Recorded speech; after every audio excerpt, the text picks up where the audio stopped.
Hi at welcome! So ngayon tuturuan ko kayo kung paano gawin itong sleeve ng Filipiniana.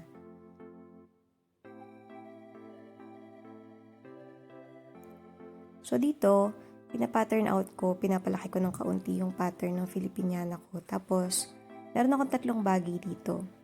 Yung main na tela, yung pilon, at saka yung lining na tela. So, yung pilon lang yung sinusukatan ko ng eksakto dun sa pattern. So, make sure na dalawa siya. Tapos, nilapat ko siya sa tela na nakabaliktad at nilapat ko naman yung lining sa taas.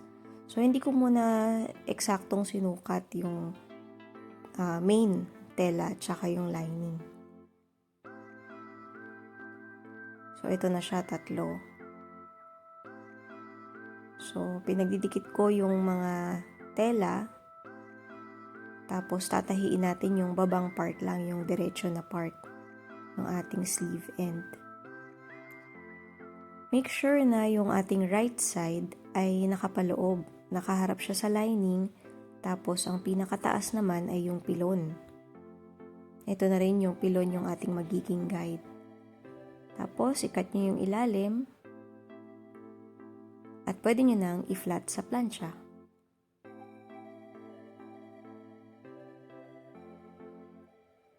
So, pagka-plancha nyo, ibuka nyo ulit. Tapos, pagdikitin natin yung lining at saka yung pilon. So, para sure na, lagyan ko uli ng aspile. Tapos, tatahian lang din natin siya.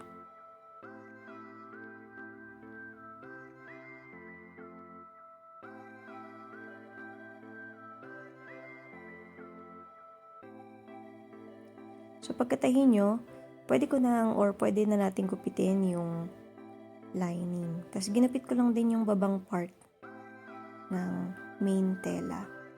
Tapos, ginapit ko yung buong lining, kapantay na siya ng pilon.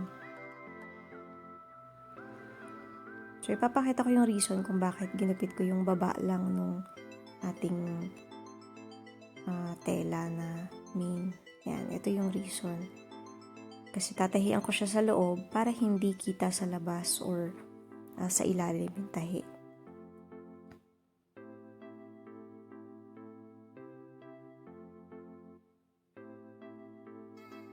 Yan, so tahiin lang natin siya ng syempre pantay.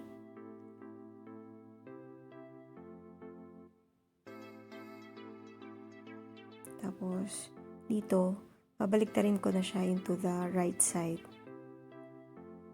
Tapos hindi ko nakuhaan ng video pero nilagyan ko rin ng bingit na tahi yung ating lining. Ito siya.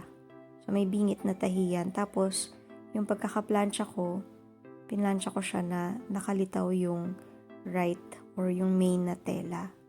Para sigurado na hindi talaga makita yung lining sa loob. Tsaka ako ngayon siya gugupitin pero tatahiin ko muna siya para sigurado.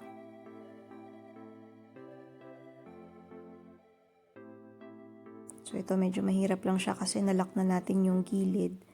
Pero kung dahan-dahan, kayang-kaya naman.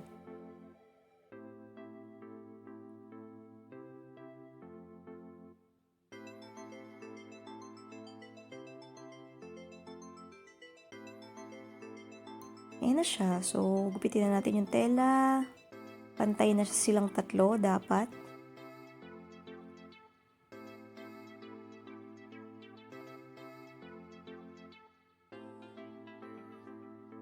Tapos dito, kinukuha ko yung gitna.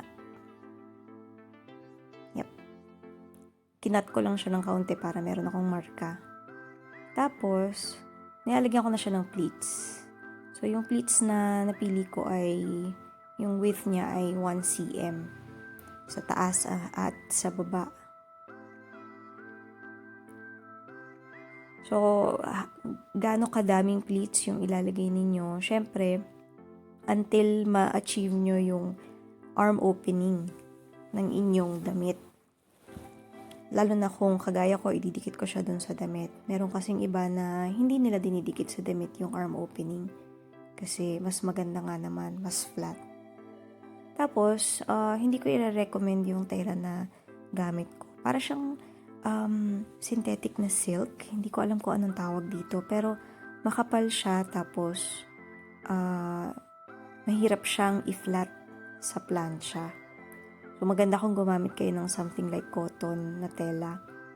Para kapag finlat nyo siya sa plancha, talagang maganda yung pagkaka-flat niya.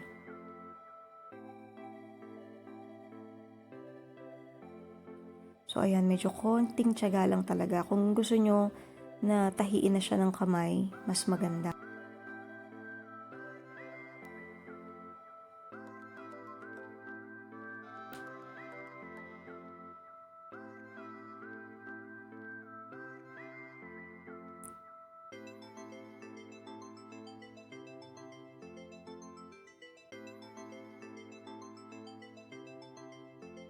Yan, so, pwede nyo na siyang sukatin kapag sa tingin nyo okay na. Kung kapareho na siya nung arm opening nyo, pwede nyo na siyang planchahin. So, unahin yung planchahin yung mga mahihirap na part, kagaya ng mga pleats. Tapos, tsaka nyo i-flat ngayon yung gilid. Para pantay na pantay siya, ginawa kong reference yung una kong na-plancha na part.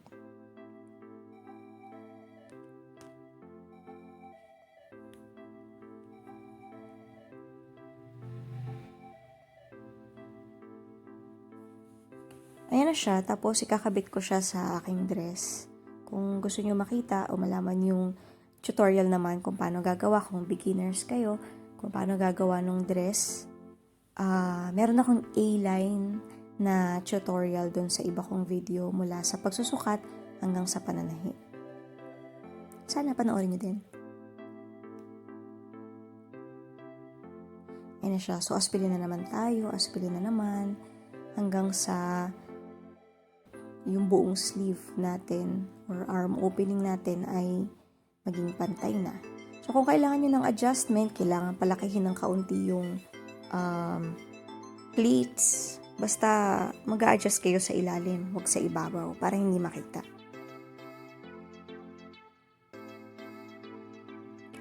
So, ayan, tatayin na natin siya, tapos ilalak na natin. Wala akong edging machine, so gumamit ako ng zigzag machine. Hindi ko siya nilagyan ng bias tape kagaya ng mga iba kong edges kasi masyado siyang makapal. So, baka yung bias tape ay bumigay. So, ginawa ko lang siya na zigzag. Tapos, yung mga fringes, yung mga nakalitaw na mga fibers, sinunog ko lang siya. Ayan. So, mukhang madali lang, no? Pero mukha lang, mahirap talaga siya. Sa manggas pa lang, halos maghapon ko na siyang ginawa.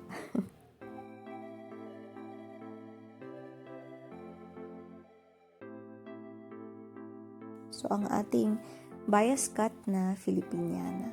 So, sana nagustuhan nyo at sana naintindihan nyo yung pagtuturo ko kasi talagang mahirap akong magturo.